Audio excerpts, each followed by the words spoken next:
already, man. We here.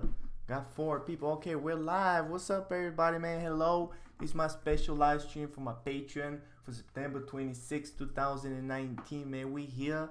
Hello, everybody, man. Already got a couple of comments. Got 5 people watching, man. This is exciting. My boy DJ over here. Dude, Nathan said hi, and DJ said, "What up, moist boy?" And Nathan said, "Damn, homie, moist should be a illegal word to type, text, write, and say." Anyway, what's up, everybody, man? I'm glad to be back. It feels really weird because I just bought new headphones and I can't even hear myself talk, so I might just wear them like that, or I don't know. It's gonna be a weird experience, but we here though. Let me get the music down a little bit. All right, man. Please say hi in the chat. I want to see everybody in the chat, man. Are we? This is going right. Okay, it's working. Just wear them like yeah, it's working. All right. So I have a lot of things to talk about today, man. Got a lot of critiques. And actually, I'm thinking about kind of switching up the live streams because I have so many critiques that I was thinking maybe I should first go over the critiques, and then if we have some time, we might go over, my artwork. But thank you so much, guys, for sending me your work, and I hope I'm gonna be able to help you.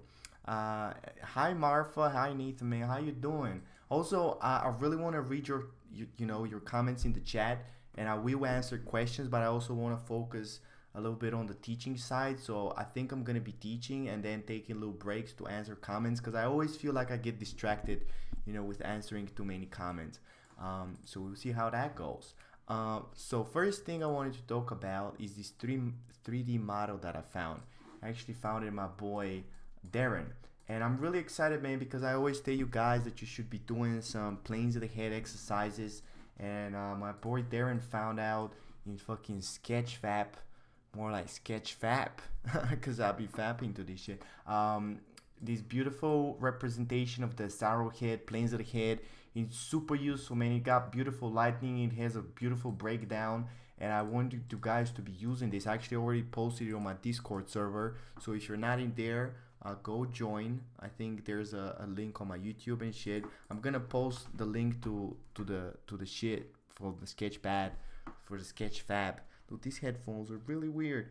In the chat, so I want you guys to download this and start practicing. And I'm gonna be doing different critiques, maybe on Twitch, maybe on my Patreon. But really, this is the best way to learn, guys. I mean, I always talk about how to get better at portraits. It's all about breaking down and structure, and really, this is the way to go. Planes of the head. So you learn this shit, and then you get to the references, and you fucking smash it. That's how you do. So anyway, hope that's useful. What is this shit though? Hope that's useful. I'm gonna be talking more about it in the future. Oh, you're welcome, Marfa. So let's get to the critiques, dude. Is Marfa Anna? Marfa is Anna, right? I can never remember that because I have some sketches here from Anna. DJ says Angel bringing the bricks with the noise canceling headphones. Yeah, dude, they're noise canceling, but it feels so weird because I'm so used to listening to my voice, and I think I low-key enjoy it, like just hearing myself. And now it feels like I'm in the other room and I'm talking to myself, and I'm like, well, what are you saying? I can't even listen to that shit. But I'm gonna get used to it though. It's all about the practice. That's what I believe. Yeah. So Marfa is Anna, and she's actually the first one to go on the critiques because I actually missed her last week, which I'm sorry about. But I'm gonna make it up to her, and she has these beautiful gesture sketches, man. Oh my god, they're probably the best gesture sketches that I've seen on my Patreon.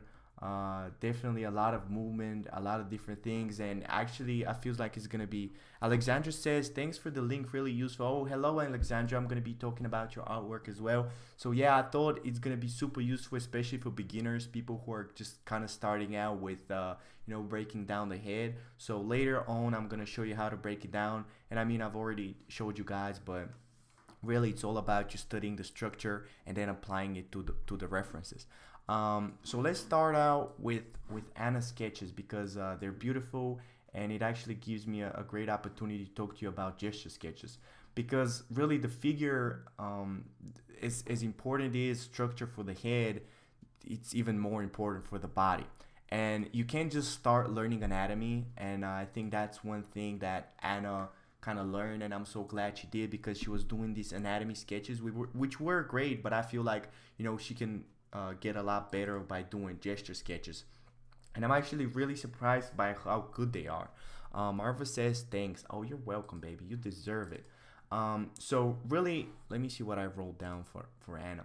So figures, straight plus curve. Yeah. So the thing about gesture sketches that you guys have to understand is that you first have to capture the whole movement of the pose. And I see a lot of beginners kind of getting these stiff ass gestures. So let me show you how to actually do a gesture sketch. So really, the first way to go is, because I see a lot of people actually doing. Can I show titties on YouTube, by the way? Am I going to get banned for this? Ugh, I hope not. Hey, this is kind of unlisted though, so it might work.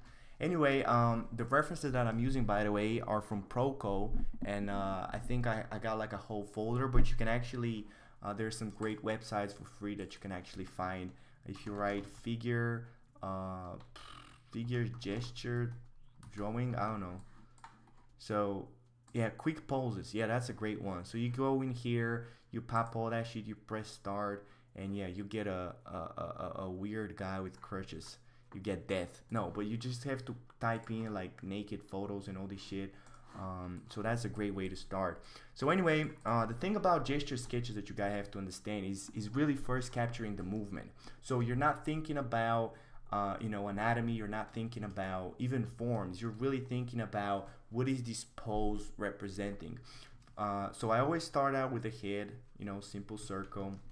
I kind of get the neck right. And by the way, gesture sketches are just a great thing to do to just kind of warm up.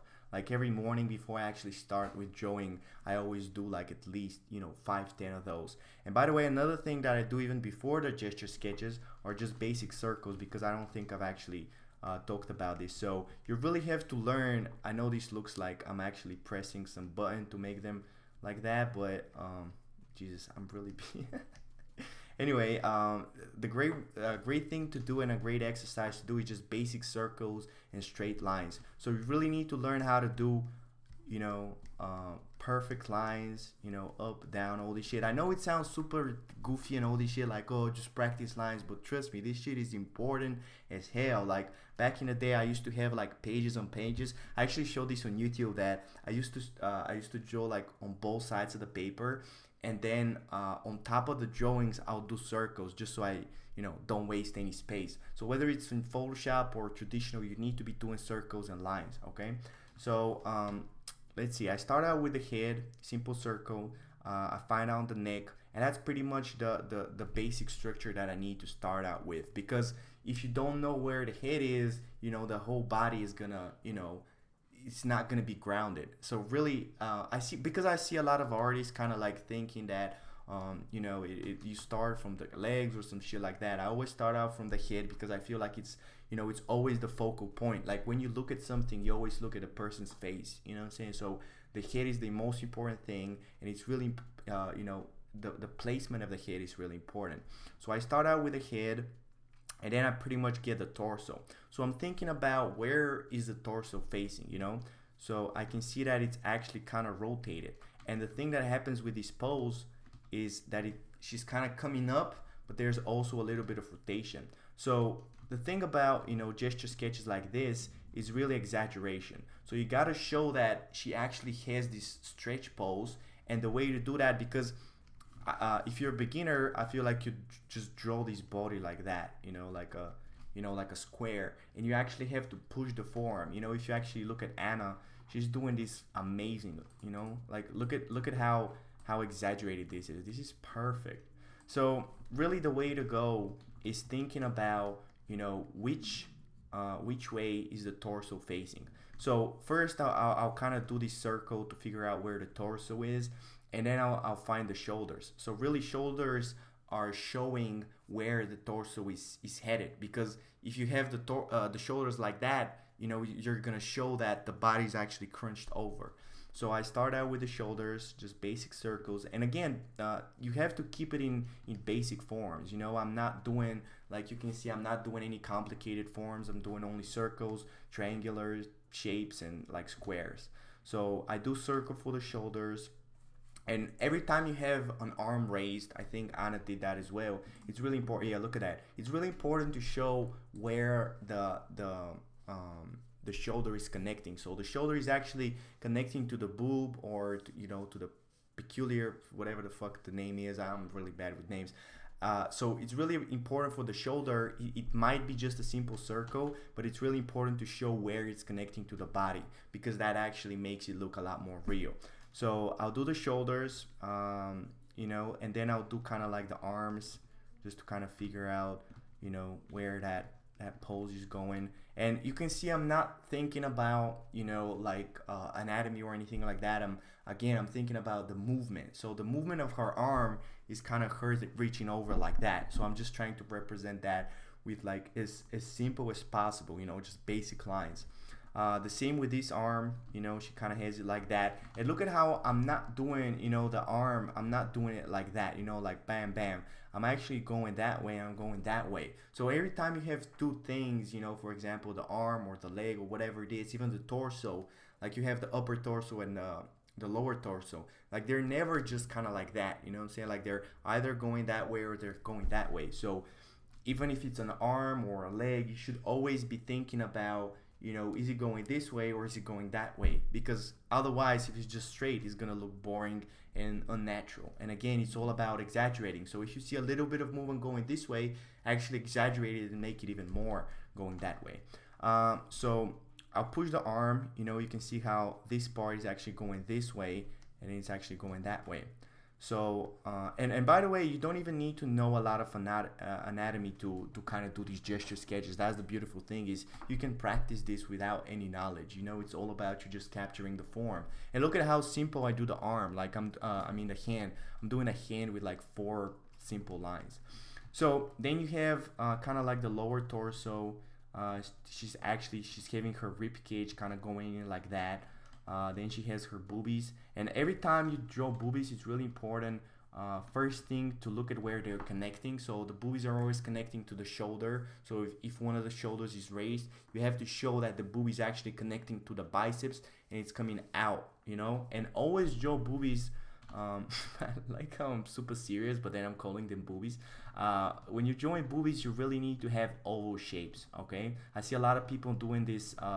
You know, perfect circles, and then they wonder why they look fake. Like a bitch, they look like fucking they were made in Beverly Hills. You know what I'm saying? Like, you gotta make them look natural. So simple ovals, and then I also add the nipples, because the nipples are really important to kind of look at you know, what angle the boobies are at. So you look at the angle. Actually, I did it wrong from so much talking. They're actually going down. So sometimes I'll actually measure the boobies, like I mean the nipples. Like I'll go over to the side and I'll actually reach over and be like, okay, that's the angle that they're going at. So another really important thing is the rib cage. So the rib cage is a simple oval, and then it actually, you know, if she has her guts, you know, kind of going in like that, you can represent that with an arch.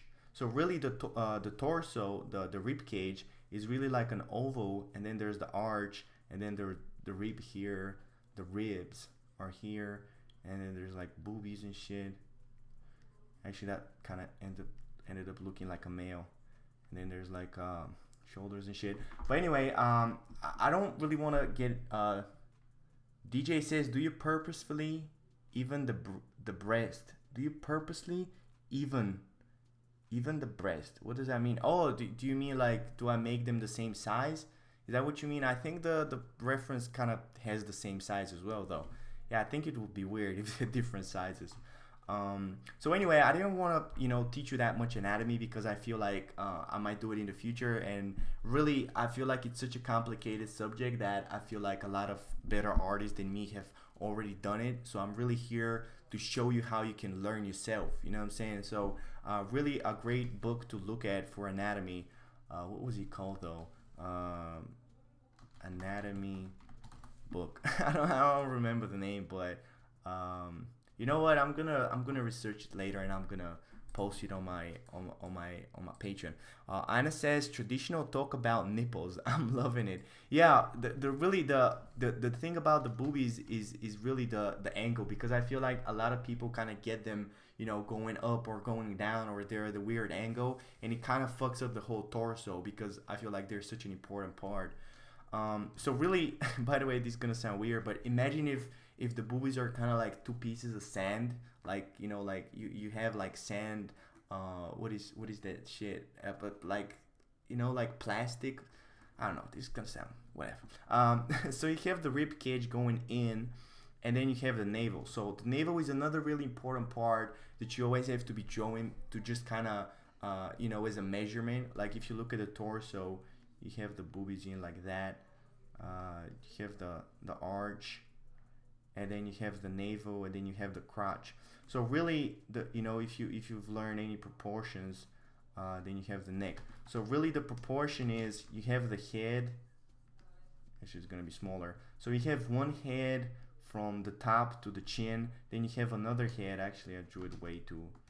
You have another head until the nipples, and then you have another head, and this is totally wrong, until the nipple, and then you have another head until the crotch. And, oh, by the way, I remembered another great book. So I've mentioned this before. Andrew Loomis, best guy for books. If you look at Figure Drawing for All It's Worth. So this book is gonna teach you all about figure drawing a lot better than I can ever teach you. I'm just kind of here to critique your drawings and make it better, but I still wanted to kind of show you how I do my gesture drawing. So after the navel, I'm kind of looking at the legs. You kind of have this one kind of going in like that, and then for the calves, it's really important to kind of represent them with one simple line. Like sometimes I think Anna does that as well. Sometimes I'll even make like the leg itself, the calf, I'm gonna make it like super sharp, just to kind of represent more motion. Because some people, when they're drawing the leg, they do this, they do like a fucking square, and it just loses all of the fucking motion. So anytime you see something kind of getting smaller and it's tapering out, for example, the arm or the leg, you can actually make it a lot sharper. So sometimes, I have the arm itself is actually getting super sharp at the end, the same for the calf. And then you have the other leg kind of going in like that. And I like to do these simple kind of curves going in from the crotch, just to kind of represent that's the hip right there. And again, it's really important when you're doing figure drawings and figure sketches and gesture sketches. The most important thing is how big parts are connecting to each other. So how is the torso connecting to the legs? How is the head connected to the body? Because I feel like people focus so much on the individual parts that they kind of forget that it's more about the whole piece. So when you look at the drawing, and I feel like Anna does that really well. If you look at her figure sketches, you're not looking at individual parts, because sometimes I feel like beginner artists do this weird shit where it looks like somebody took a bunch of parts and just connecting them to each other like a fucking Frankenstein drawing. You know what I'm saying? Like, it has to be this whole piece that you're looking at, and then the individual parts are connecting well to each other. So it's more about connecting the parts rather than individual parts just kind of looking good. That's why I think you should practice this first and get into the anatomy, because otherwise you focus so much on the anatomy, then you do a fucking gesture sketch and you realize, oh, I know the muscles, but I don't know how to draw. So first, do these gesture sketches, simple like that. Sometimes I usually spend like 30 seconds, even though I spend 10 minutes because I'm talking way too much. Sometimes I'll spend 30 seconds, sometimes I'll spend 5 minutes, but I think when you're first starting out, I think 10 to 15 minutes, because you don't really know a lot of the muscles, you don't really know a lot of connections. So download some references, do some gesture sketches, and then send them to me on my email, angelganif6@gmail.com, and I'm gonna critique them for you. And really for Anna, I don't even notice any big mistakes. Like, she's doing great. Really, The thing about that is really important, and I feel like she captured it really well about figure sketches and gesture sketches, is really the balance between straight lines and curved lines. So let me open this just to kind of break down what Anna did, and I think it's beautiful. Um, so guess what, guys? Even though I talk a lot of shit, sometimes I have some good things to say about people. So remember this. Anna is probably the only one I don't have a bunch of shit to talk about. But you know, all the people after her though, they're definitely getting it.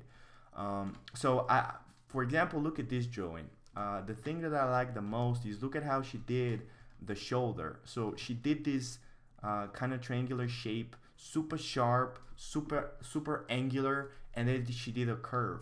So really, the thing about that that makes gesture sketches real is the same that makes every other drawing real, is really the balance between the chaos. So if you look at a great portrait of an artist, he really controls the chaos of edges, of colors. You know, like you look at it and it looks super chaotic, but then you start looking at it really close and it's actually organized. So the same way that I talk about portraits, how important it is, you know, to have all the edges, kind of like sometimes you have a soft edge, sometimes you have a hard edge, you know, it's like it's never the same. It's the same with figure drawings. Like it's either angular or it's a curve. You know, it's not only curves, because sometimes I look at beginner artists' work, like for example figure drawings, and they have a bunch of curves only. You know, it's like everything looks super wanky.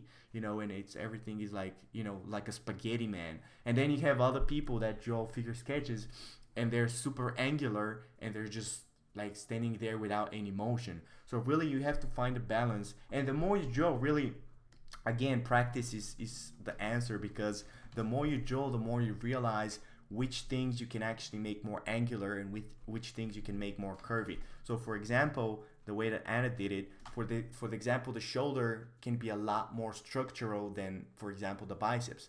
So you have to learn, you know, like for example, the connection between the torso and the lower part of the torso is almost always going to be a curve, because you know that's how you represent that you know, the body is actually moving. So if you look at that drawing, look at how there's a curve on this side, but there's actually a pinch on this side.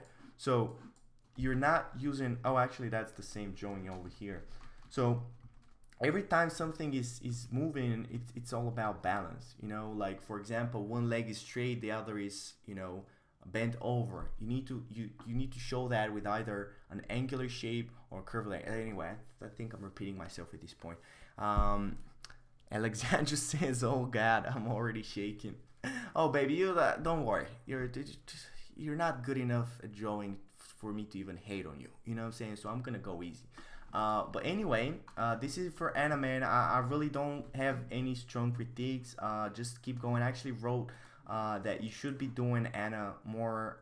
Try to finish something and then do more portraits, because you're doing so good at the gesture sketch that I actually want to see how you finish this. You know, I actually want to see how you take it, you know, to a finished drawing, and maybe do some faces, because I see you know, you pretty much have a circle for the face, which is, you know, totally what you should be doing.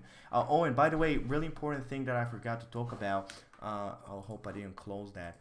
Oh yeah. So when you're doing the head for, yeah, but I closed the reference though.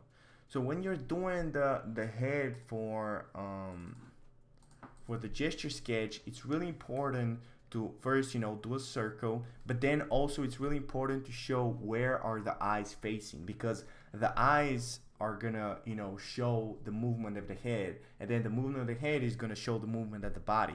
So I usually, because I saw that that's what Anna does, and she actually missed it some places, sometimes I'll do the center line, and then I'll add, you know, really important is to add kind of like the eye line. So it's not even the eye line, it's more about the eyebrows, because again, I've talked about this before, and Andrew Loomis says it, is that eyebrows are a lot more representative than eyes, because eyes can move a lot, but eyebrows are always gonna, actually eyebrows move a lot as well.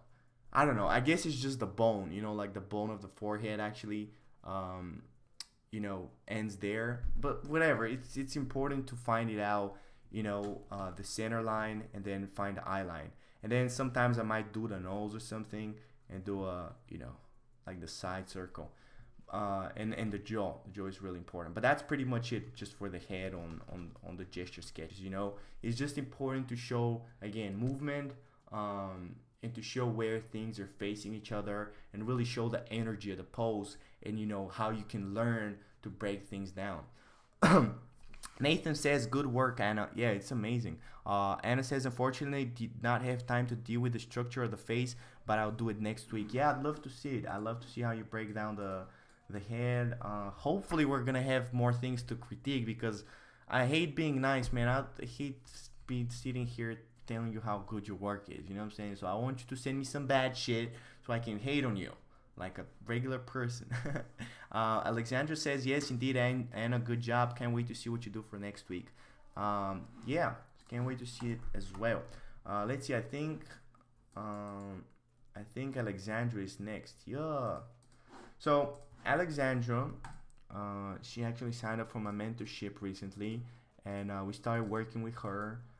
She's still a beginner, didn't really have a lot of experience, and I told her really to start reading the Andrew Loomis book and start doing some sketches from there. So she sent me some of her first sketches of breaking down the head. They're pretty good. I like how they're clean. That's one thing that's super important for beginners, man. I hate beginners that not only can you not draw, but then you're doing all these messy sketches. Like, bitch, just focus on one thing. You know what I'm saying? But good job, Alexandra. I like how clean it is. So a couple of things that I wanted to mention for her is because I don't know if I said that in the call, I want you to be doing more lines, circles, everything. I don't know if you've been doing that because you didn't send me any, but I want you to really be doing a lot of lines, because one thing that's really important about beginners, they have these hairy lines. If you look at really closely, see how they're just not confident, which is totally natural because you don't have a lot of experience. So what you're doing when you're first starting out, let me open this. When you're first starting out, you're trying to get a line, but you're trying to do it with like one line and then another line and then another line, and it kind of becomes this hairy line because you're constantly, doing it. That's one way to do it. That's another way. That's like the ant line. That's like the hairy line. And really, the way to go about it is to draw so many lines that you actually become confident and like, oh, I want to put a line in here and a line in here. And by the way, another great exercise that you can do. DJ says in the email, right? Because I did them all on Skype. Oh, yeah. You have to be doing... DJ, it's better for you to send the work on the email. Did you send me on Skype some shit?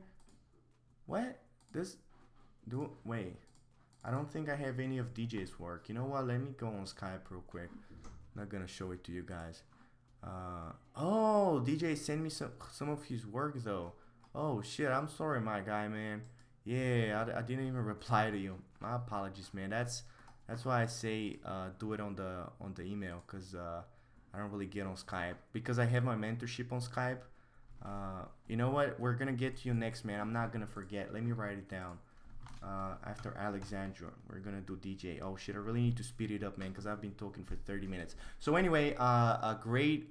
Alexandra says, haha, I know I keep drawing short lines. Yeah, so I want you to start doing circles, ovals, lines, try to do, so that's really the exercise for the ovals. Really, you have to learn how to start an oval and just end it at the same place, you know what I'm saying? Then another great exercise for lines is try to do lines right next to each other with the same distance. That's actually a bad example. And try to change the angle. So sometimes I'm going this way, sometimes I'm going that way, sometimes I'm going this way. Just feel pages. Like I'm talking pages on pages on pages. Really, like 30 minutes before you start, just be doing lines. What is up with my hair though? Motherfucker over here looking like a chicken. So I want you to be filling a lot of pages and really do that for 30 minutes at least before you start drawing, just so you can get comfortable with lines. Another great exercise that I showed you, you do 2 dots and then you connect them. You do 2 dots, you connect them. And the bigger the dot is, the harder it's gonna be. You can see I kind of skipped here. So really small dots, start out with short distances and then get to the bigger ones. Let me see if I can do that. Almost. So then you can kind of get to like more complicated shapes. You start from here, you connect the dots. Okay, that was the worst line ever. So really, I know it sounds super basic, man, but this is really the one thing that a lot of people are missing, and they start drawing with color and all this shit. So Alexandra, I want you to focus a lot more on the lines, and then I want you to try to finish these drawings. And I know there's not really a finish, but I want you to actually because these are from the book of Andrew Loomis. Actually, I think they are finished because he has that weird thing with the pen. But I want you to do some drawings where he has the whole face, because even though it's really important for you to be learning about structure, I still want you to kind of have some of that experience. Because like, what is this here? Like, is that a penis? Like, why does he have a penis on his nose? You know what I'm saying? So I want you to focus more like how you did a question mark, like, what am I even doing here? But anyway, you're doing great, baby. Just focus more on the lines, and then try to draw exactly what's in the book. I want you to really and if you can, if you actually, that's exactly what you're doing. If you can do a drawing, I want you to start out, right next to it and push it as much as you can. Really sit there and listen, man. Like, this shit has to be painful. Like, I have a lot of people ask me, like, what do you do when it's painful? You just keep going. This is how you get better. You just fucking suck that shit and you keep going. It's hard being in a gym. Everything that's worth it is hard. You know what I'm saying? So actually, when it's painful and it's hard, think that that's when you're getting better. If this shit was easy, you weren't going to be learning anything. Like, if it was easy for me to stream right now, it means that I wouldn't be learning anything. But because I'm so cringy, I know I'm learning shit. Alexandra says, all right, sounds good. I got distracted. It's cool. Just keep going, baby. I want you to send me more work and I don't critique it. Also, I had a question from Anna, but I actually forgot to read it. So let me read it real quick. Hi, Angel. I did some quick sketches in different poses. I hope I did it right. Bitch, you did it more than right. You did it way better. I actually am a little jealous of the drawings. How good that you are, and then you can tell me how to do it right. You clearly explain. Oh, thank you. You do it much better than my teachers at the academy. Oh yeah, man, fuck teachers. I look forward to your criticism. You said that after leaving school, you didn't go to college, studied in self-education, didn't go in public. I wonder why. And while you decently develop, let me finish the question. Oh, this is just worthy of respect. Thank you. I wonder how your parents reacted to this. Actually, my parents are in the other room, and every time I'm streaming, they're like, "What are you doing? Why are you speaking English to people on the internet? Who cares?" So even after 5 years, my parents still don't understand what I'm doing. But anyway, in our country, people who did not enter the institute became either alcoholics or hustlers, or got into slavery in the army. Oh, baby. Oh, shit. I can definitely become any of these. My mother, for example, would have nailed me because I didn't go anywhere. I know what you were trying to say. You were probably trying to say she would nail me on a cross with, like, nails. But the way you wrote it, it actually sounds like she was gonna fuck you. Like, she's gonna nail me. I'm sorry, man. I'm sorry. But English is not my first language as well. It's okay. And my grandmother threatened me with prison. What? Under there and society pressure broke down and almost became a good girl. Oh, I like that you said almost, baby. Don't ever become a good girl, like, fully, because, I don't know. You're gonna die alone. So anyway, yeah, man, it was kind of hard. I think I come on. I think you're Russian, right? I'm Bulgarian, which is like, pretty much the same, because we were under communism. Anyway, I'm sorry, guys. I kind of, changed the mood with the critiques, but I wanted to answer this question real fast because I think people are kind of interested in the art school shit. So I knew that, art school was not really worth it. Even my boy Joshua, we was talking, and he said that his teacher, he's already become better than his teacher in art school. And I was like, but how do you expect to, learn from somebody who's, worse than you in drawing? So I already knew that, teachers in art school were like old. don't even fucking know what Photoshop is. So I knew that wasn't the place for me, and I also have authority issues that wasn't gonna work. Really, I started out with talking to my parents. So I started talking to them when I was 16. So I really, first time I told them I don't want to go to university, they were really, they were thinking I was joking. But because I had 2 years, they didn't take me seriously. So I just kept on talking to them. And actually, in 12th grade, I told them that I just want to quit high school. So I was gonna be a high school dropout. And there was like, all these jokes about university are funny, but that shit with high school is not gonna happen. So they told me that they were gonna like throw me in the streets if if I quit high school, which I really wanted to do because it was a bunch of fucking waste of time. But yeah, I think the thing with the parents is just to kind of show them how fucking crazy you are, cause like, dude, it's a simple conversation with me can show you I'm not really normal. So I think really long conversation and really showing your parents that you're serious about this, because like, and that's the other thing, like you can't be just giving all these big talks like I'm gonna be an artist, I'm gonna do all this shit, and then they're like, okay, cool, and then the next day they see you partying. So I don't know if you guys seen, because I've talked about it on YouTube, but I actually locked myself at home for 3 years. Like I didn't have a phone, my head was shaven, I didn't have Facebook, I didn't talk to anybody.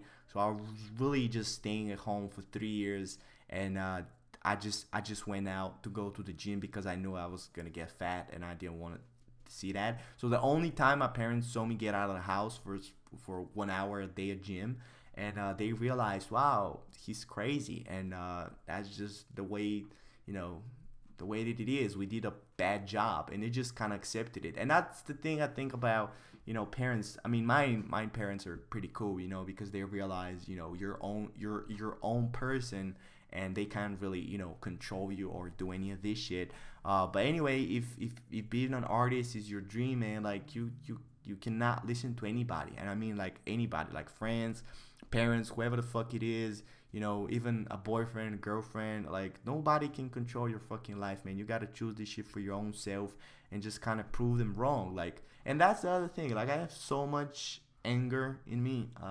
If you haven't still realized it, I have so much anger in me, and I kind of just use it as motivation, fucking discipline, fucking work, just getting your feelings and just focusing them in the right direction. Anyway, I'm getting way too weird. I hope that was helpful.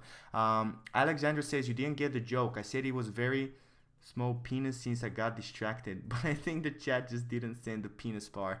Oh yeah, I get it. Oh yeah, that would be funny. But yeah, the chat actually doesn't get the dirty words, which is really bad, because half of the shit I'm saying is dirty. Anyway, let's keep up the critiques, because it's been 38 minutes. Anyway, I hope that was helpful in some sort of way. DJ says, even you, I can't do that. What do you mean, DJ? DJ, man, always, man, I know you funny, but you gotta say what you're talking about, because I'm sitting here fucking speaking for 15 minutes, and then you say a small little thing, and I'm like, what is he talking about? You gotta have the context. Anna says, very interesting. You well done, boy. Oh, thank you, Anna. I appreciate it. This is just the beginning, baby. You gotta get to the dreams. You gotta chase these motherfucking dreams. Anyway, let's see who's the next one on the list. Oh yeah, it's actually DJ. Oh shit. Let me pull out the Skype. He actually sent me some drawings. So actually, you know what? I'm just gonna look at them directly in the Skype. So I wish I saw them earlier so I can have some notes and shit. But I'm just gonna do this. Why did he send me a Rose Joel piece? You know what? Let's read what he said. Listening to anybody. I can't do that. Oh, I get it. Like even listening to me. Oh, dude, how how can you expect me to know that shit? Yeah, you can't even listen to me. That's another thing. Or maybe you should. You know what? Don't listen to anybody except me. And that's when you're gonna end up fucked up if you only listen to me. I don't know, man. It's kind of philosophical. You gotta have your own standards. I think that's what it is. You gotta know your own person, and you're gonna do what you think is right. If what I'm saying you think you agree with it, then do it. If what I'm saying you don't agree with, why would you do it? You know, I think that's it. Like, learn from people, you know, learn from everybody, but only if you agree with it. Like, if somebody's saying this shit and you don't agree, fuck it. Because I see a lot of shit like about joining all these things, and I know it sounds weird, but I think people kind of agree with it. Like, if you agree a little bit, I think you should push yourself and do it, because I have a lot more experience with drawing. But if you completely don't agree with it, you know, don't do it. Anyway, I've been working diligently, I promise. I should have finished 2027. To summarize why I was inspired by these works, is the first half is because of the scenario and style. The second half is mostly color because of these works. The very last, I like the humor. I like this because the scenario of it and how it tells who the character is within the image. I've read about 18 pages of Andrew Loomis. I'm really glad. Free time starting from facial expression to point. He talks about, okay, that's great. So DJ kind of saying some of the works that he likes, and thank God half of them are mine, because I would be really mad if there were none of my paintings there. But yeah, man, as we talk with DJ, man, on the mentorship call, that's really complicated stuff, and I love for you to be there, but you really have to get through all the basics, all the fundamentals, and all this shit, which you have been doing, which I'm really happy with. But for example, this Rolls Jaws piece, man, like, this motherfucker been painting. I think he's been painting like 3 or 4 years more than me, and I've been painting for like 6 now. So I really feel. By the way, I think I'm gonna have an interview with Rolls Jaws soon. I don't want to spoil it, but so really, he's been drawing for so long, man. Like, he first, I'm sure, because I've seen his past work. Like, he first learned how to draw a face, and then how to, draw everything else. Like, it's not just that's another thing. Like, I think beginners think like, oh, I just want to create illustrations, I'm gonna start creating illustrations. No, like, if you look at this artwork, like, it's really everything in one. You have an environment, you have a character, you have a fucking animal, you have a fucking bike, which is like, extra fucking hard because it's a totally different material. You have like the whole mood, you have composition. It's really, you gather all the knowledge and you're like, yeah, I just want to do that. Like, bitch, you gotta get through all the stages, man. Like, there's really fucking 12 things in one that you have to learn and then get to this. But anyway, I'm glad that you're inspired by these artworks, because that's really the way to go, is to be inspired. Because if this shit doesn't excite you, I don't know what the fuck are you doing here. You know what I'm saying? But anyway, let's get to the critiques though. So he did a couple of breakdowns. Okay, they're pretty good. First thing I noticed that I've talked about before, I think he skipped the rhythm lines. So DJ, man, I told you, or maybe I didn't, I don't know. I'm gonna repeat myself as I always do. Where is this shit though? Let me get to the mentorship. So when you get a reference, really the first thing that you need to be doing is this, which is rhythm lines. So really, circles, curves, straight lines, none of the planes. Like, I think you just started out with the planes a little bit too fast. That's the way to go with the planes, but planes come after the rhythm lines. Alexandra says, DJ, who was the artist that drew the Catwoman? I couldn't see the IG name. The Catwoman. Who's the Catwoman? Oh, this one? Sarah. Yeah, it's a pretty bad name. The Skype call was basically casual talk. Yeah, that's true though. That's true. That's kind of true. I think it's Sarah Fleur or something. I don't know who it is. It's Lopez. And that's Angel Ganef. Anyway, so yeah, that's my bad, DJ.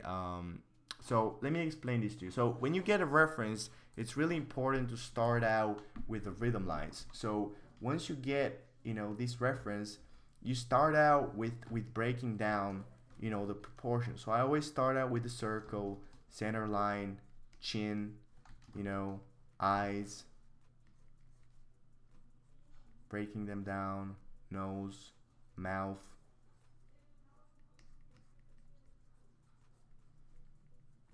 neck,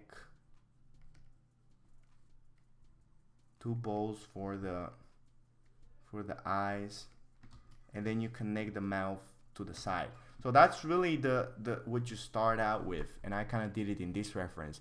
That's for you to find out where the proportions are gonna be, because if you start directly with the planes, what happens is, first of all, you have kind of weird proportions because you don't know exactly where everything is. So even though actually they're pretty good with proportions, I just want you to start out more with the rhythm lines and then break down the proportions.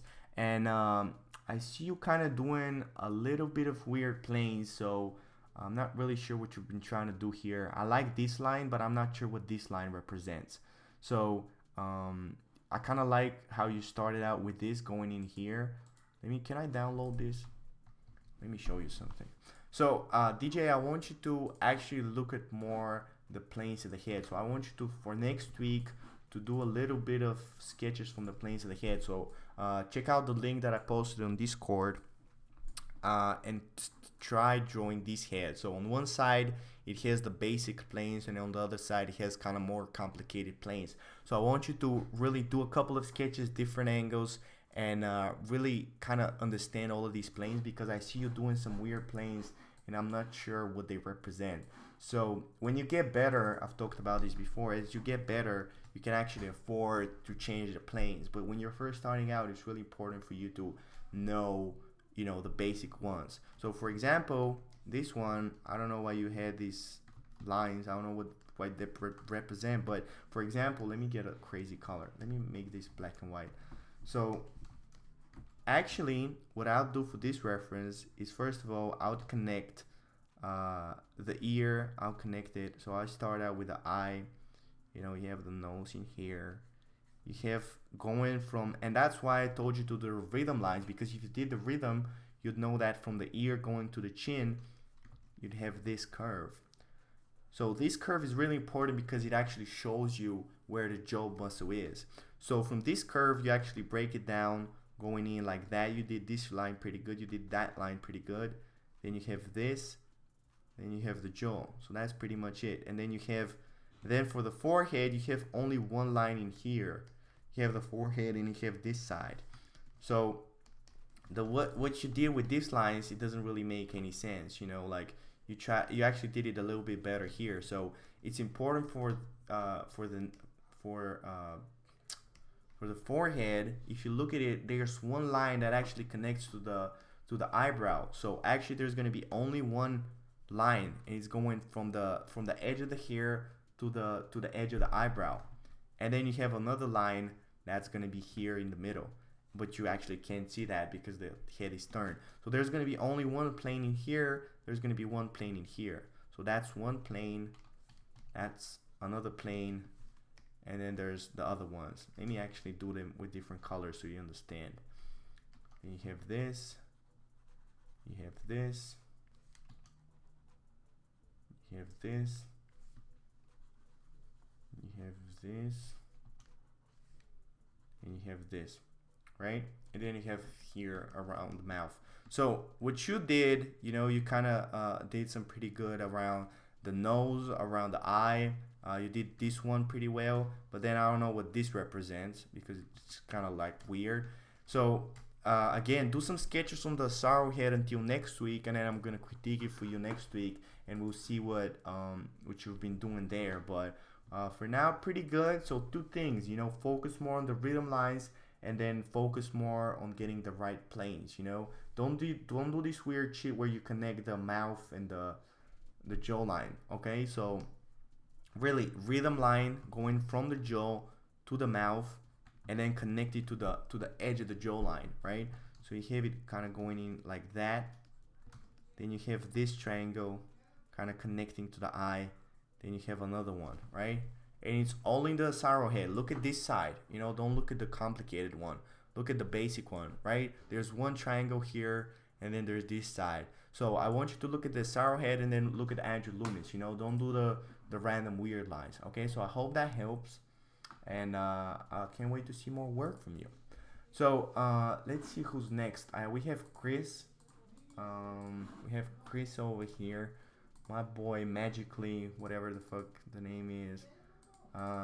Chris, man, I always have one person like that in every stream, which like he's been working in stylized, and I always talk about how you should start doing structure sketches and all this shit. But actually, Chris is pretty good.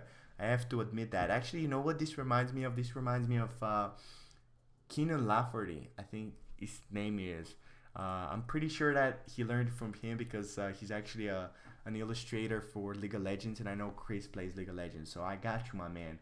I got you, and that's totally his style. So that's one thing that's really dangerous, man, because I know Keenan Lafferty. I used to watch him a lot, and he's a great artist. But what you don't realize is he spent really years upon years. He probably spent like when I was watching him, he said he's been drawing for like 7 8 years, so it must be over a decade now. So if you're really looking at a professional artist who's drawing, and by the way, if you don't know him, let me give him a shout out to you guys, man. He's great. He talks about painting and all this stuff. I think his channel was King Kale. Yeah, Keenan Lafferty. Yeah, he has great tutorials about lighting and stuff. But he's a little bit too stylized, but you can learn a lot from him. So definitely check him out. He has some great information, and you can see how how my boy Chris over here, he has that really similar style. So yeah, you're doing pretty good, Chris. But as I said, if you try to copy a really professional artist who's been developing a style for over 10 years, you can't get to his level that like that because you're always gonna be the copycat. You know what I'm saying? So I think that the thing that you should be doing is stealing smart. So actually, if I've showed you before, I have references of a whole bunch of artists, and I'm stealing from everybody, man. I'm not stealing from only one artist because again, that's what happens. Other artists can immediately tell, oh, he's stealing from Keenan, which there's nothing wrong with. I love Keenan. I love your art style, but what I'm saying is, you should push yourself to develop your own style. And the way that you do that is first you learn the fundamentals, and then you find a whole bunch of artists. You don't just find one or two. You find a whole bunch of artists that you like, and you start combining them. So you really have to kind of expand your horizon about art. Like sometimes I have these super stylized Ilya Kuvshinov pieces. Sometimes I'll have more I have purely anime style. I have more rendered pieces. I have more super sometimes I have like more realistic pieces. I get inspired by a lot of things, like this some Chinese painter that I found, and look at his style, man. Like that's super super, everything is in brushstroke, super weird. And then I like this one as well. So that's two completely different styles, but I'm inspired by both, and I try to copy them in a different way. So again, Chris, you're doing pretty good, buddy. Like your painting is to the point where you can get some likes on Instagram. But if you want to get to the next level, I think you should actually push back a little bit, pull back, not push back, pull back, and actually start learning from other people and start doing some exercises. Another thing I think you should focus on, Chris, is the colors, because I feel like they're actually pretty flat. Like I don't think this one has pretty great colors. The skin is kind of faded. The purples are kind of weird. So and the way that you study colors is actually first learning to draw in black and white. So I think Chris is doing pretty good with the sketching. His sketching style has gone pretty good, but I think he has a little bit of problem with painting and rendering, which is totally natural because that's harder. So Chris, I'd recommend you to actually start doing things like still lives, start doing exercises which you actually learn how to paint, because I see your rendering skills over here, and I'm not impressed. Definitely you have some talent, man. Like if you look at this portrait, it's fucking beautiful. You know what I'm saying? So you gotta work on this talent and actually expand it even more. So focus a little bit more on first of all doing black and white paintings, portraits, and then doing still lives to learn more about color, and then combine this stuff by learning from other artists. Like sometimes look at this portrait and look at this portrait. Both of those are super inspiring. I love both of those, and they're completely fucking different. You know what I'm saying? And you gotta have a lot of favorite artists, because otherwise, again, you're gonna end up with a copycat.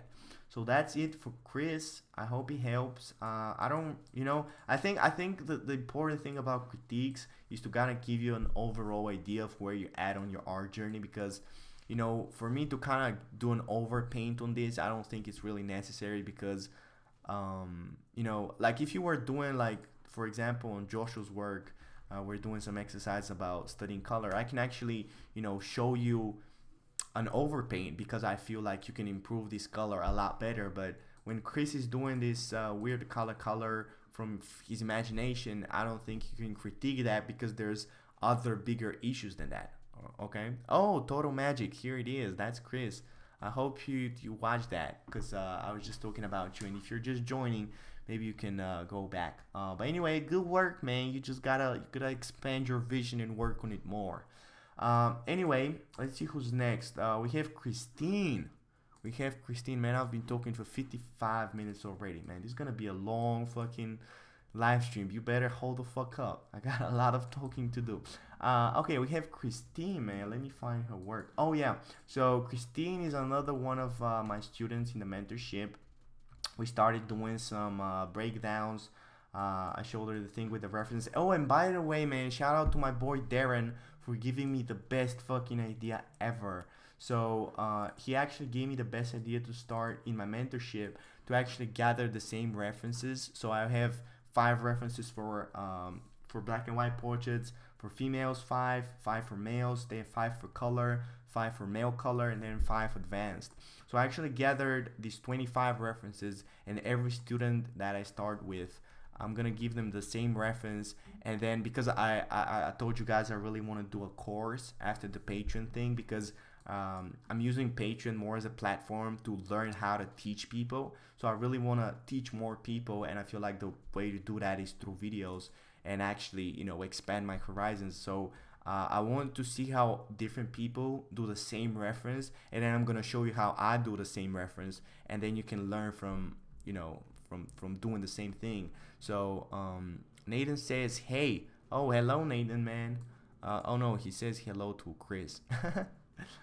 So anyway, that's a great fucking idea. So I'm gonna send these references to all the people in the mentorship, and I want you to start doing these because the main critique I have for Christine is for choosing a bad fucking reference. So if you look at the reference Christine chose, it's actually super flat.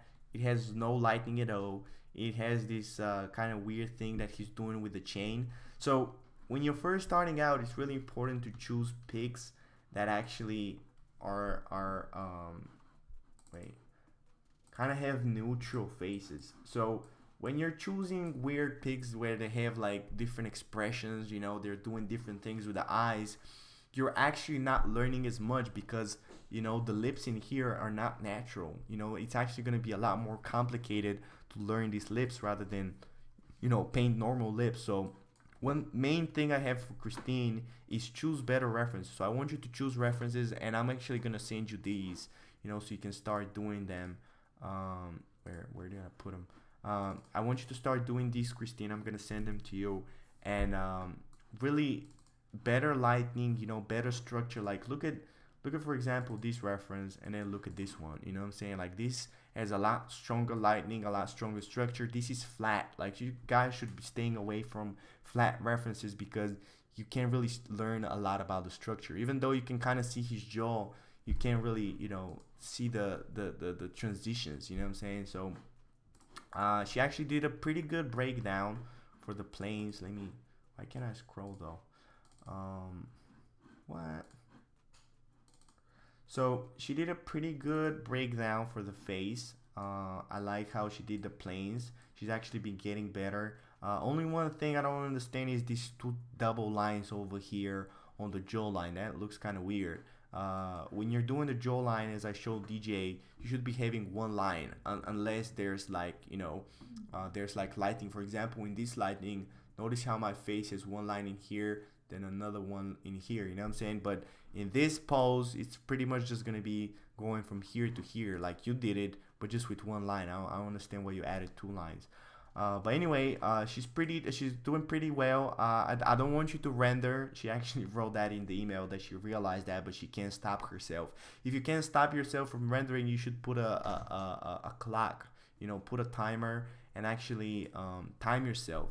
Put a timer for doing the sketch, and then put a timer for, example, like doing 1 hour of rendering. So I feel like you over rendered it a little bit. I want you to kind of keep it a little bit more simple, and actually getting better references is gonna help you with that, because if you have a bad reference like this, you're gonna start doing the rendering because everything is flat and you're trying to make it better. If you had a reference that actually has strong lighting, you wouldn't have to do that, because you were like, oh, that's the shadow and that's the light. Like, how do you know what's in light and what's in shadow here? Everything is flat, you know what I'm saying? So I hope that helps, Christina. I want you to start doing some more basic sketches, but she's doing great. Actually, on the mentorship call, I critiqued her this whole piece and told her that how she can get her planes better and not to rely so much on the planes, but rather than the structure. What's been happening with the chat though?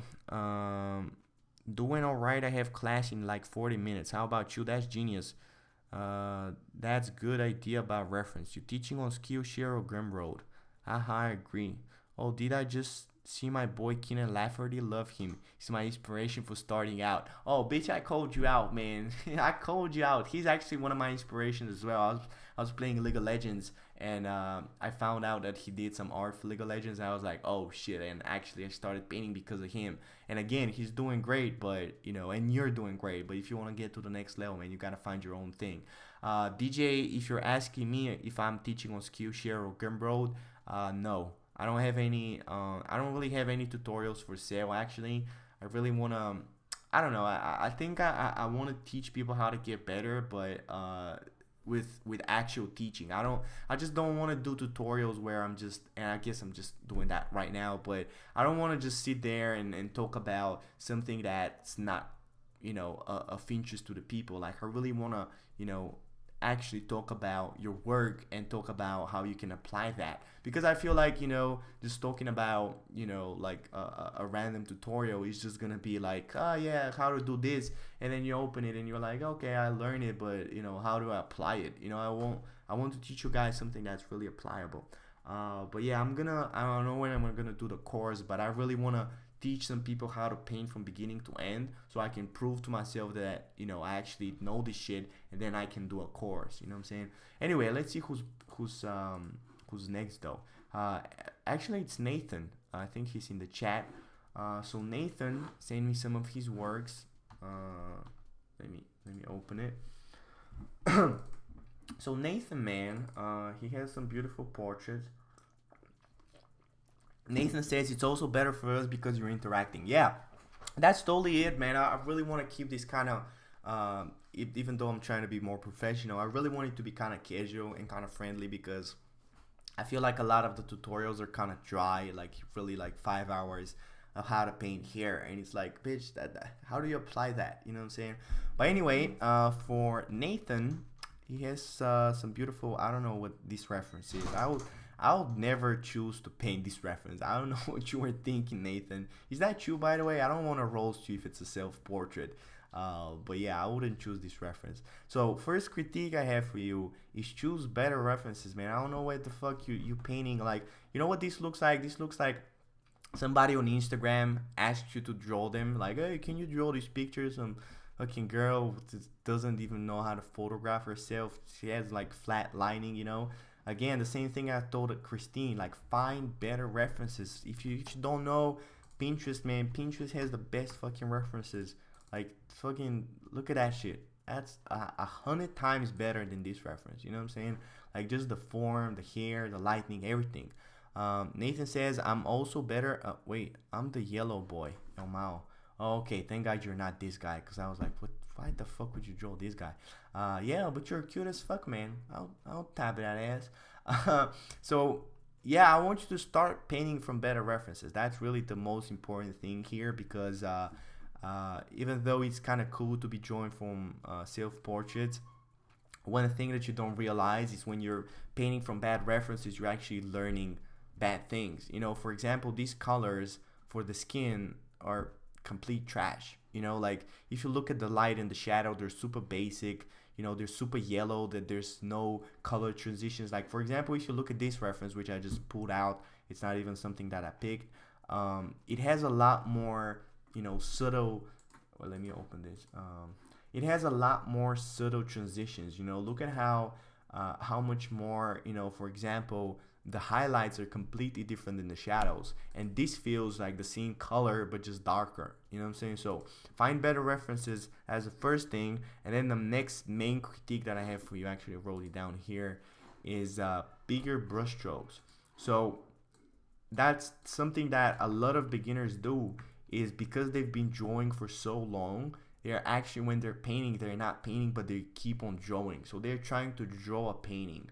So you can kind of see it in the hair, you can kind of see it in the face, and it's really a bad habit, because you can get super good if you're doing this shit. You know, sometimes it looks kind of cool for the effect. You know, sometimes I do it at the end where I'm kind of just drawing some brush strokes. But if you really keep it up like that, you're never gonna learn how to actually paint. So I want you to actually use bigger brush strokes. So when you're painting the face, when you're rendering, I want you to be using there's actually this rule in painting to always be using the biggest brush possible. So when you're thinking about, you know, painting the eye, you're like, can I paint the eye with this brush stroke? Probably not. So you get a smaller brush, but it's always has to be the biggest one possible. And I'm not talking about the sketch. You know, the sketch is always done with a small brush, but I'm talking about, let me see if I can pull up an example. Steps. Yeah, that's a. And let me see where somewhere where I have actually a good example. If you look at this, for example, look, actually that's the first step. If you look at this, the way I started laying in the colors, look at how big of a brush stroke I was using. Like, that's really as big as you're seeing it. That's really just one brush stroke. So especially in the laying stages, and even later in kind of the rendering stages, I'm never using these small brush strokes and that just kind of look like you were. Why do I keep closing shit, man? I'm the worst. It never looks like you were just painting with color pencils, you know, and that's a lot of, you know, and don't say that's your style, because all beginners do that, which is just kind of start scratching because they don't know how to render, they don't know how to, you know, lay big brush strokes, and they're kind of afraid. They do this shit, you know, they chicken scratch, they're like that, and they've been painting with a pencil or sketching for a long time. They don't know how to do that. But I might do a live stream sometime where I've showed you this every time I'm painting. I'm showing you this. Is really you're using bigger brush strokes, and you're trying to lay the structure of the face with big brush strokes. You know, you're not going in with, like, look at how small of a brush stroke he was using. Like, even for example, this eyebrow. Let me open this real quick so I can show you. Chris says simpler looks better, more confident strokes look really nice. Yeah, that's exactly it, man. Like, simpler shit always looks the best. That's why anime is one of the most popular styles, because it's super fucking simple, but it looks super good, you know, because people understand so good the drawing that they actually know how to stylize it. So, for example, this portrait, this fucking eyebrow, you used 100 brush strokes to draw it, when you could have just drawn it with like 3 brush strokes. So you could have just used the same color, used a bigger brush, and just went in here, 1 brush stroke, and just do the lasso 2 and get like 2 brush strokes, and then just stylize it with this, and then maybe 1 right here, like the 3rd brush stroke in here. And then when you're rendering, you're still using a big brush. For example, I'm doing the edge of the eyebrow, I'm still using a bigger brush stroke, you know, and I'm doing the edges, you know. I'm thinking about the whole thing. I'm thinking about how does this affect the whole painting, you know. Let me show you a quick paint over, you know, like look at how I'm kind of manipulating the shapes. I'm adding darker places, I'm adding like different things, and sometimes I might add a really small brush stroke, but it's gonna be just to kind of, you know, make everything a lot more interesting. It's not gonna be the main thing. That's the thing, is people have a lot of small brush strokes and they have 1 big brush stroke. You actually have to have a lot of big brush strokes and a couple of smaller ones, just to kind of show that, you know, this is actually an eyebrow. So that looks kind of weird because it's super darker than your normal shit. But anyway, I hope that just kind of makes any sense. Let me try if I can. That looks kind of weird because it's actually a lot darker your normal than your normal fucking hair. But anyway, I think the more simplified that you do it, the better it's gonna look. You know, don't go fucking small. You know, go from big to small. You know, don't try to do all this weird stuff where you're doing circular. Like you should never render like that. You should. I see what you've been doing here. You've just been kind of pushing colors one into the other. You're doing circular, rendering. That's super amateurish, man. You should be using big brush strokes and actually, for example, if you were to add, a light kind of coming in from the side, let's say something a little bit purple. Look how I'm gonna add that. So I have lasso tool, big brush stroke. See that? Boom, just one brush stroke, right? You do one in here for the eyebrow. Again, I'm using the eraser to kind of sculpt out everything, and I'm trying to show the form with little as possible, right? Look at how much better that looks, how much more professional it looks with using bigger brush strokes, and then I'll just kind of soften it. And that's another thing, by the way, is to use stuff like reflective light, additional lights, and just better lighting to kind of show the form a lot more. This is why this looks flat on this side, because it has literally no reflective light. Anyway, I hope that was helpful. Chris says, Angel Ganef, you should do a tutorial on how to use the lasso tool more often, since I see you use it a lot when you do the colors. Oh yeah, that's a great idea. That's a great idea. The lasso tool is really something I've been using so much, especially in the last couple of years. I didn't used to use it a lot before, but actually a great tip I can give you guys is I have the lasso tool over here at Z. So I think it was at L or something. So if you press Control Shift Alt and K, you can actually pull out the keyboard shortcut. So if you actually look at here, I have the lasso tool at Z. So every time I'm pressing B and E for the brush stroke and eraser, I have the Z right here at my middle finger. Actually, it's the ring finger. So I have the ring finger, and I'm constantly going, making a shape, and I'm making a brush stroke. And it's really just painting more with less. And actually, but I wouldn't recommend that to beginners, because they can start overthinking it, because I literally, I'm using like 5 brush strokes, and you can't do that if you're a beginner. So I don't want you to, completely overthink that. That's kind of advanced shit. I'm saying you should be using bigger strokes. I'm not saying you should try to use 5 brush strokes. That's how, with practice you get that. Nathan says, all right, sweet. So larger brush strokes, more focus on shape and form, and better references. Did I miss anything? No, that's it. That's great. I would normally advise you to do some black and whites, but I feel like you're pretty good with that. Like, actually, Nathan is pretty good with values. Like, you can see that it doesn't have some weird contrast issue or anything like that. I think he just has problem with rendering, and he has a problem with colors. So really find better colors, use bigger brush strokes, and then send me your work, and I'm gonna critique it for you. DJ says, I get called by a co-worker for always watching these streams saying I don't do anything. That's hilarious. I don't even know what you're doing, but it must be weird to be watching a guy who's talking and having a painting of a boy, and just talking for fucking 20 minutes. Don't get any pimples, Nathan. Keep that face cute. Oh yeah, don't be like me. Don't do that shit. Keep the face lesbian. I want you to stay cute like that. Anyway, I hope that was helpful, man. I can't wait to see all your future work. And really, man, I want you guys, don't get discouraged when I'm saying this shit. I'm really trying to help. So take the advice, apply it, and then send me more work so I can give you even more advice. Thanks, Angel. Made it just before my class starts. Oh, I'm great. I'm glad, man. Talk to you tomorrow then. Later, not tomorrow. Okay, then we have Renee. Renee, whatever her name is.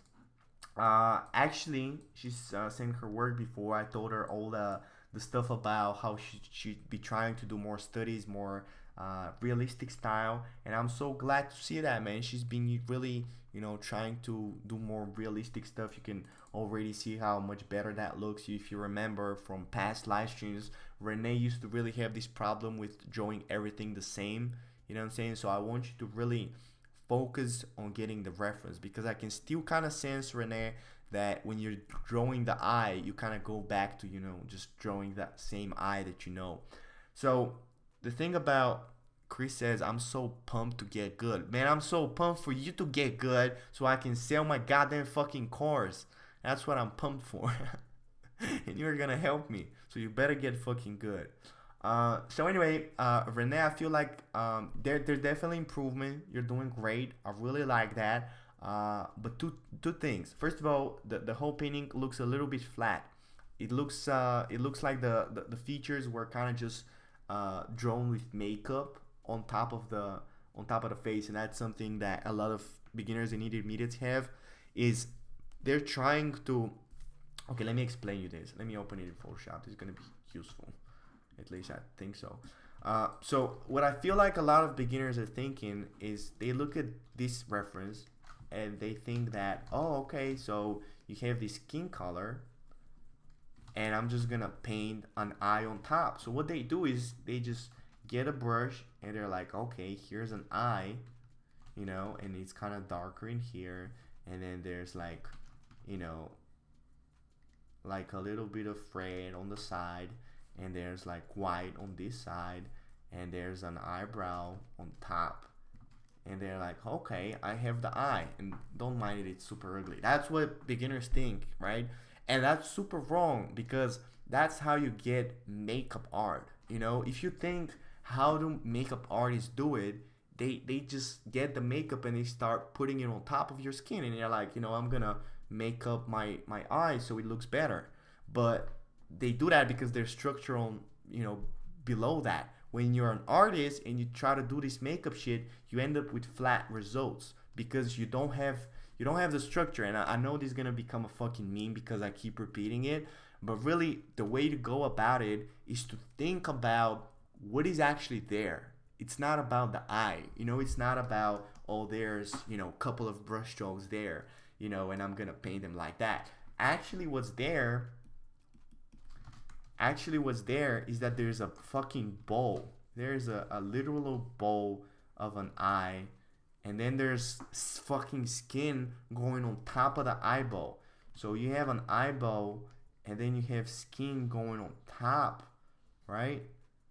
And then you have an eyelid, and then here in the eyebrow, it's actually not flat. Like you have shit kind of going in and out, you know, and you need to show that. You have, for example, the eyebrow is going in like that. This is gonna be kind of going inside the face, you know what I'm saying? And then it kind of comes out a little bit, and then this is gonna be in shadow, right? It's not just an eye on top, you know, it's actually a lot of form.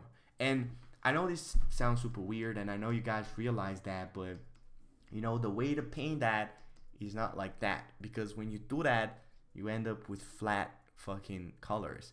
The way to go about it is you first of all, you have to do a whole structural sketch, as I've showed you before, with planes and stuff, which kind of brings me back to choosing better references. This reference is pretty good, but I feel like it's a little bit more advanced. Actually, let me show you something. So the more kind of flat the reference is, the more advanced it is, because for example,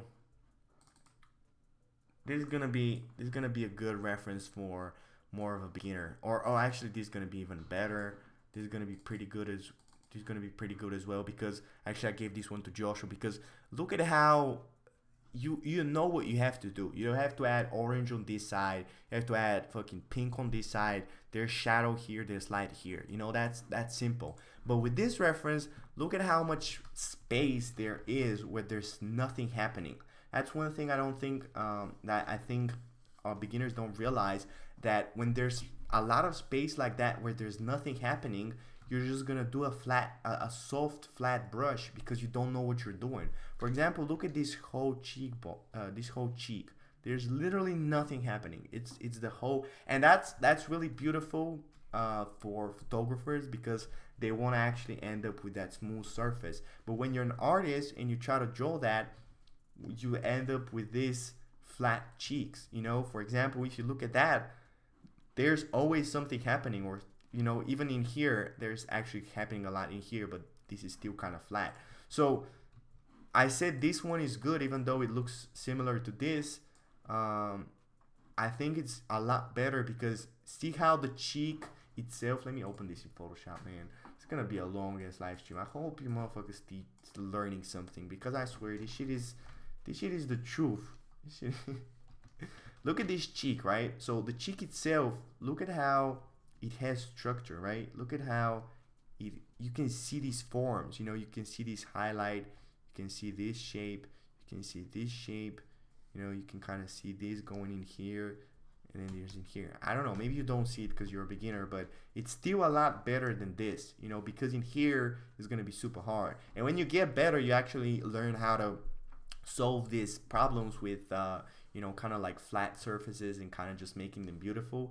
But when you're still a beginner, I want you to actually find pieces that are a lot more structural, where there's a lot more places where there's, you know, form. So really, first thing, find better references, then do structural sketches. So I want you to break down the planes before you start, the same way that, wait, I have way too much shit open. The same way that Christine did, for example, even though that was a bad reference, she still kind of was able to pull it off because she understood the planes there because she was doing a lot of those sketches before that. So really, you have to understand what's underneath. You have to have a good reference, and then you start painting, you know, whatever you're seeing. But you're painting the structure, you know, you're not painting the makeup. You know, you're not doing makeup painting. I hope that was fucking useful because I swear this was complicated. DJ says, yeah, but I like why would I focus on basic works when I can learn so I can get the big bucks, so I can get paid late and drink some crisp Gatorade. Oh, that's funny. Well, I'm a girl, definitely not a guy. Anyway, so I hope that was useful, Renee. You're doing great. Again, I would just want you to keep practicing, but find better references. And actually, I want you to actually send me the breakdowns. So I have all my students send me both the breakdown and the final painting, so I can judge you on both and actually hate on you even more. So I hope that was helpful. I'm looking forward to seeing more of your work. Let's see who's next, man. I'm really just giving punches to everybody. I feel like I'm at the ring right now, and they're just throwing me bodies, and I'm just like, yeah, fuck this guy, man. Just give me the next one. I'm just getting through the bodies. Anyway, oh yeah, we have question from Paulius, whatever his name is. I hope I said that right, man. No offense. I'm really bad with names, guys. You know that. We have this Patreon question, so you know there's gonna be a 20-minute rant ahead, so I hope I don't get lost in it. Paulia says, thank you for the answers. Maybe in the next live stream you could show how you sketch your ref images on paper. I want to see how you hold your pencils in the hand. I mean, do you draw from the shoulder or wrist? How do you draw these perfect round circles? What pencils do you use for a sketch? And then shading, and how do you get the right proportions? Okay, let's start out with that question because that's a pretty good question. So I have other people ask me why I don't do any traditional tutorials on Patreon, and the reason for that is because it's super complicated to set up, and I feel like I'm gonna be teaching you the same stuff that I'm teaching you here in digital, but in digital it's actually even more useful because I can start new layers and actually paint on top of your work and actually show you stuff with colors, because when I'm painting with a pencil I can really show you anything. So I feel like Patreon, I really want to teach you how to draw in general, traditional or digital, it doesn't even matter. I'm just using the digital just to kind of show you your mistakes, because I can really do overpaints in traditional. But I'm going to be doing tutorials in traditional on my YouTube for everybody, so you can kind of check it out in there. I think I already have a video. Where is it though? I have some live streams in here. I have a sketchbook. Oh yeah, here it is. So I have some tutorials where I show you how I sketch. I'm gonna be doing more in the future. I'm using 2 different types of pencil. I've showed you before, but let me show you. By the way, how weird does this shot look? Like I have myself open and I have the same size of myself right below myself. It's really starting to get self-centered. Anyway, I'm using 2 types of different pencils. I've showed you before, but I'm gonna show you again. They're both mechanical. I don't believe in normal pencils because they suck ass. So I have a 2mm mechanical pencil, and I have a 0.5. So pretty much my process, but you have to watch the video though. I started out with just kind of laying the proportions, you know, with a big pencil, and you can actually see in here how I'm holding it. That's pretty much for the details, but in the beginning I'm actually when I'm laying the, look at how I'm holding the pencil. Let me get the right keyframe. Yeah, so I'm pretty much holding the pencil like that, right? As you said, I'm drawing from the shoulder. I'm drawing from the wrist only when I'm doing details. So when I'm doing the proportions and stuff, I'm holding it as long as possible, and I'm actually using my whole shoulder. So you can kind of see, if you watch the video, how I do the lay-in. I pretty much is the same with digital. You know, I do the circle, I do all this shit, and I just start doing the features. That's kind of like the state that I get it before I start rendering. And then I start rendering. I'm still using this pencil to kind of figure out where everything is gonna be and do a little bit of shading. You know, I start, and again, it's really important to actually build up the shading. You know, I don't start with just super dark. You know, you actually build up the darkness. And then I get the mechanical pencil, and I pretty much just start repeating on top of the lines. You know, I'm trying to that was funny. I'm trying to find the line weight, right? So I'm trying to find. Dude, why am I cutting so much to my goddamn face? So I'm trying to find more about the line weight, and I'm doing cross hatching. So that's pretty much the process for traditional, and I'm gonna do another tutorial. I hope that was useful. Really, the only two pencils you need: 2mm mechanical, 0.5 mechanical. Actually, if you're first starting out, you only need this. You know, only need this. You can actually, I don't know if you can order the same one, because this is actually from fucking Eastern Europe. I found it in my grandma for free, and I don't think they sell them anymore because the shit was from the communism. Anyway, I hope that was helpful, Polius. Let me see. Paul is actually here. I've sent my work. Check your Gmail. Okay. Give us all your secrets. Reacting to yourself. Yeah. Dude, I don't know if we're gonna have some time, because I've really been live streaming for an hour and a half, and I actually like to. Oh, I don't have an email. Wait. Paul. Let me write Paul. Dude, Paul, are you sure you sent me something, man? I don't have any emails. When did you send it? Maybe you should send it again, because I don't really have your work here. I'm sorry. Let me check again. Nathan, Renee, Christine, Chris, Anna. No, I don't, man. I don't have your work. Send it angelganef@gmail.com. That's my email. Let me see. Speaking about YouTube, what happened to your red lightning? Oh, I'm doing that. I'm doing that on Monday. That's my next video. Paul says it was like 4 days ago. Martha says, oh, that's things from communism. Yeah, it is. It's totally from the communism, man. I got all that shit from my grandma for free, because I was like, I don't want to buy shit. That's my email. Wait, Paul, did I reply to you? Because if I didn't reply to it, I'm pretty sure I didn't see your work. DJ says that was a cool way of lightning yourself. What do you mean? The red lightning? You mean the tutorial? By the way, guys, the thing he was using is called a graphite holder. Oh, you mean this thing? A graphite holder? I'm not sure if it's called a graphite holder. Nope, you didn't. Oh shit. Dude, I'm pretty sure. What's your email? Can you write me your email so I can search for it, because I have a lot of emails. Alright, I wrote Paul, and there's not really any emails that I got from Paul from 4 days ago. Dude, fucking, how can I miss it? Joshua, Patron, Christine. How safe it is, by the way, for you guys to see my emails. I don't think it's that safe.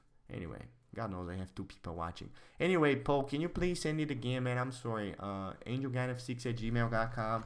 And next time I promise to do a critique, and actually I'm gonna have notes, because I really want you to help you a lot. But if I'm just doing critiques on the spot, it just doesn't work as well, because you know I don't like. Actually, before the stream I start out, even though I look super awkward, I actually take some time to think about what I'm gonna talk about. So send me your work again. I promise next week I'm gonna talk about it. But now I'm gonna answer your questions though. So again, it's angelganef6@gmail.com. Alexandra says, and you have to buy separate 2mm graphites to put it in. Oh yeah, so that's not like a regular 0.5. That's specially mechanical. I guess it's a lead holder. Yeah, I guess it's like that. I don't know. Anna says, how do you sharpen your mechanical pencil? That's a good question. I've talked about it in a video, but I have Stadler. It's called. It's a mechanical pencil. It's especially for 2 millimeters. It's actually only for 2 millimeters. It's not especially for 2 millimeters. And then there's actually two little holes in here. So you press the pencil, you put it inside the hole. This is getting really dirty, by the way. But you put it inside the hole, and you get the length. And it's really important to get the right length, so you can actually see how long it is. So you actually get it pretty fucking long. You put it in here, you press pretty hard, and then you start. But you gotta be careful because it's really fucking easy to break it. So it kind of takes for you to break it 5 or 6 times, so you can kind of learn how to do it. But it actually comes pretty fucking sharp. I don't know if you can see it, but it's really sharp right now. So hope that helps. It's called Stadler, and I'm not really a brand slave. I don't give a fuck about what pencil you buy. The pencils don't really matter, but this shit, you need that. So let me try to find it on eBay. So if you actually write Stadler sharpener, because I've never seen anything quite like it. Oh yeah, this is it. It costs 10 fucking bucks, but it's totally worth it. Stadler marks lead sharpener. Yeah, that's what you need, lead sharpener. Hope that's useful though. He has a special, yeah. And it says cool stuff. I broke so many graphites. Yeah, it's kind of tough thing. So actually, I ordered 12 packages of 0.5, so you can actually buy them in bulk. My favorite ones are Stadler because they're the best. So really, the one thing you should focus on first, sharpener, then there's the graphites, then there's the pencil holders, and then the eraser. For the eraser, I use let me show you. I use a kneaded eraser. So I'm using this Faber-Castell. It's kind of a kneaded eraser. If you guys seen one, it's like a gum. You can actually stretch it out. It's really fucking useful. I talk about it in the video as well. Chris says, by the way, Angel, are the places for mentorship sold out? Been thinking about privates. Oh, okay. Dude, I'm always afraid of that, by the way. I'm always afraid that I'm sitting here like the fucking piece of shit marketing guy, and I'm you better sign up for my mentorship. So yeah, I always open up more. I think because I'm a marketer naturally, I always leave like 1 or 2 places open. So I'm like, oh, there's only one place, but there's always gonna be more places. I mean, unless there's like 20 or 30 students or something. But right now, I think I have 5 or 6 students. I can definitely get up to 10, no problem, because we're talking only once a month. And again, the mentorship is kind of like it's kind of like me guiding you. It's not really me teaching you shit. It's funny, DJ said like, we really had a normal conversation on the mentorship. So I want these live streams to be kind of more about me teaching you shit, and then the mentorship calls are just kind of me answering your question and talking one-on-one, and just kind of like really me guiding you and telling you exactly what you need to be doing. Which the first call is always kind of weird, by the way, with the mentorships, because I don't really know the person. It was the same with Joshua. Like, we used to really, like, the first time we was talking, I was asking him shit about his country and all this shit, because I still don't know him, man. I don't know. I kind of like to know things about the person, and then when I have to like get to know him, and I really want to figure out where you want to go. That's another thing. Like, I really want to see what are your goals, so we can really get you there, because I don't want to make copies of myself. I want you guys to be your, by the way, why do I have eBay open? I want you guys to be, your own artists, and have your own style. I don't want you just to copy me. So I pretty much, even though in the beginning I give everybody the same exercise, I really feel like everybody should be going in a different way. So I hope that helps. Gotta support my boy. Oh man, I thank you. I really appreciate it, and you're supporting me right now, and that's why I wanted these live streams to be for the cheaper tiers as well, because I really want to help everybody. And the mentorships are really, me getting testimonials, because, I got this person from here to here, and then I can use this testimonial like, hey, look, I got this motherfucker good, so maybe when I do the course, it can get you good as well. But anyway, I hope that makes sense, man. That was too long of a rant. But you know what? I've really been enjoying myself today, man. Thank you so much to everybody for joining and asking questions. And the final guy we have, man, my boy Joshua, who's the most serious motherfucking student I have. He's really crushing it. We recently started doing color studies. That's some of his first color portraits. Oh my god, this one is gorgeous. Look at this. This is fucking beautiful. So he's pretty good with color. He's still kind of trying to figure out how to render and how to do the structure and everything. So a couple of things I wanted to mention about Joshua. First of all, you're doing fucking great, buddy. You know, for some of your first color portraits, it's really phenomenal. A couple of things I wanted to mention. First of all, by the way, this is a great fucking structure sketch. But one thing that I want you to start doing, because I see you, Joshua, doing it when you're painting, is I want you to actually have the structure sketch, but actually start erasing some of those lines, because I see that you're leaving them there and then you're painting on top. So I want you, when you have these, because what happens, you are actually painting on top of your lines. So I want you to start having, you know, when you start out, let me show you this. So when you're first a beginner, this is only for Joshua though, so don't apply it if you're not Joshua. I mean, you can though. So when you're a beginner, I really want you to do the rhythm lines, you know, all that shit I talked about. I think I still have it. No, I don't. Oh yeah, so I want you first to do the rhythm lines, and then you do the planes on top, you know, you do all the planes and shit, and then you just do a little bit of shading, and then you give it to me so I can critique it. But when you get better, and when you get, especially for color, I want you to do the same structure sketch, but then I want you to start erasing some of those structural lines. So I want you, when you have, for example, this is the plane, this is the eyes, right? I want you to actually go in with the eraser and erase a little bit of those planes, but actually leave the features. So you're leaving the features, you're leaving the important lines, but those planes and stuff, they're still there, but they're actually a little bit more transparent. And the reason for that is because it fucks up your color. So what you're doing is, because you have such a complicated sketch, you start painting on top. But when you start painting on top, you lose a lot of the important sketch lines that you had before that. So you finish your sketch, you erase a little bit of the lines, and you start painting below. So really, Joshua, I want you to start painting below and actually building up the color, because one thing I'm noticing with you is, even though, you know, you're getting pretty good with the color and the structure and everything, I feel like in order for you to really jump to the next level, you're gonna have to optimize your lines. Because, for example, if you look really close, you still have some of those lines, but you also don't have them. So really paint below them, and then when you merge everything, you have, let me show you. I don't know if I have some steps though, but because I haven't really been using lines for a while. Oh yeah, I think that's a good example. So for example, even though this was a photograph, a traditional, it's purely digital. So I start out with the lines, I have some color, and look at how this color is below the lines, you know, and look at how I have some structure in here. Look, you see, right? Like I have a little bit of planes in here for the eyebrow, I have a little bit for the cheekbones, but it's really transparent, you know. It's just kind of like as guides, you know. I know that I'm supposed to be adding some shadows there.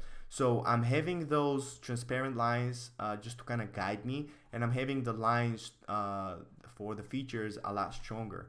And then I just actually I don't really have I don't have the step between this and this, but actually with this I'll push it even more. So I'm still painting below those lines, I'm adding a lot of different colors, I'm adding all this purple and stuff, and I really need to get it almost to this point. It's actually, this is a little bit after I merged it, but you really need to push yourself to be going below the lines so you can utilize your lines, you know. And you can actually, as you're painting, you can actually lower the opacity of the lines. So I have this sketch, right? I have the sketch, it's transparent planes and stuff. I start adding the color. I'm like, you know, by the way, this is the worst example because anyway, it's gonna make sense. So I have the skin, right? Start shading it and all this stuff, and as you're shading it, you can actually go back to your lines and erase a little bit of the lines, you know, and then you drop even the opacity, and you know, you're just building it up. Because what happens in Joshua's work is you have all these weird lines like that look kind of unfinished, but then you've also been rendering, you know what I'm saying? So it's kind of like you have to pick one or the other. So Joshua, I want you to start again you know, erase a little bit of those lines, start painting below them, push it as much as possible, erase them even more, and then start merge everything and start painting on top. But I feel like you merge a little bit too fast. It actually causes you to do all these you know, kind of like amateurish rendering that I've been seeing. Is really try to, again, big brush strokes, you know, you soften a little bit too much. But anyway, you're gonna learn all of this with experience, man. You're doing pretty fucking good. You just have to keep going. More practice, you know. I'm just kind of here to point out the mistakes. I think this one is definitely your best work. By the way, I think I painted this reference as well. Let me see if I can find it. I think back in 2018 or something. Or no, it was actually 2017. Let me see if I can find it, because I think it's gonna be oh yeah, actually here it is. So that's 2017. Holy shit, that's 2 years ago. So actually you can kind of notice how we're already having different styles and stuff. And I really like how, even though, you know, you're still kind of like you're still in that intermediate state, you can see some of that, you know, a lot of the structure and a lot of the strong lines, because I feel something that I was missing a lot in my work. Even though I started developing a style, I feel like I was missing a lot of those strong lines. So even though that sounds weird because I just shamed you for having the strong lines, but really you have to figure out a balance between it. You know, you can't just leave these, you know, lines like that. So I feel like I've kind of been working on that in my recent work. So I either have no lines at all, or I have these really strong kind of lines. Anyway, I'm getting tired and I'm starting to fucking ramble. Just do more and just do that shit with the sketch. Anyway, this is it for today. I think that's everything I talked about. Fucking Joshua is the last one. Thank you so much to everybody, man. I really can't express how much I'm grateful for you guys, man. This is really, you know, I really can't believe I'm getting paid for this shit. Oh my god, I have 6 people watching me and I've been talking for 2 hours. This is crazy. I really can't believe I'm getting paid to do this shit, because this is really the dream, like, you know, just painting and talking to people and getting compliments, you know. So I really appreciate you. Thanks so much for supporting me. Thank you so much for sticking with me. I really hope it's helpful. I hope you keep doing it so we can get better together and all this shit. I'm looking for more work from you. angelganef6@gmail.com. Again, check out the Sketchfab thing. I want you to do some sketches from here. I've talked a lot of shit, so pretty much just follow everything I said, because I can't repeat it, because I've said to everybody a different thing. Pretty much what I told you is what you should be doing. And if you have any questions, please send them on either my Patreon or my email. But really, the email is the best way, even though Paul said I didn't reply to his email, which I don't know what happened. But Paul, please send me another email, man. I'm gonna do a critique next time. Alexandra says, good job, everyone. I just finished cooking. I gotta go eat. Thank you for the stream. Oh, you're welcome, Alexandra. Thanks for the stream. Oh, thank you, man. Thanks. A great stream. Thank you. Can't wait for next week, guys. I'm ready. I'm ready to improve. All right.